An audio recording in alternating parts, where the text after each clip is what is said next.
ఒక నదీ తీరం. నక్క బావ విచారంగా ఉంది. అటూ ఇటూ పచార్లు చేస్తోంది. తనలో తాను ఇలా అనుకుంది. పరుగులతో తరగలతో పారుతోంది. ఇప్పుడు నది దాటడం ఎవరితరం?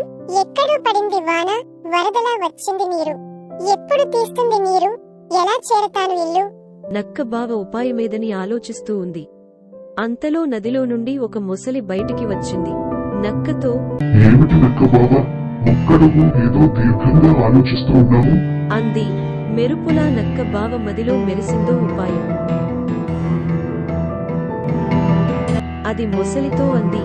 నిజమేనయ్యా ముసలి బావా, నిన్ను చూడగానే నాకొక సందేహం వచ్చింది. ఈ అడవిలో నక్కలు ఎక్కువ ఉన్నాయా? ఈ నదిలో మీ మొసళ్ళు ఎక్కువ ఉన్నాయా? మొసలి తడుముకోకుండా అంది. అనుమానమెందుకు నక్క బావా, మేమే ఎక్కువ. నక్క అంది. ఏమో, నాకు మేమే ఎక్కువ అనిపిస్తుంది. మొసలి అంది. మా వాళ్ళను ఇప్పుడే పిలుస్తాను, నువ్వే చూచి లెక్కించి చెప్పు. మొసలి తమ వాళ్లనందరినీ పేరు పేరునా పిలిచి వరుసగా ఈ ఒడ్డు నుండి ఆ ఒడ్డు వరకు నిలబెట్టించింది. అప్పుడు నదిపై మొసళ్ల వంతెన తయారయింది. తన యుక్తి పారినందుకు సంతోషించింది నక్క. ఇక్కడ నుండి అందరినీ లెక్కించాలంటే కష్టం. నేను ఒక్కొక్కరిపై ఎగురుతూ లెక్కిస్తాను.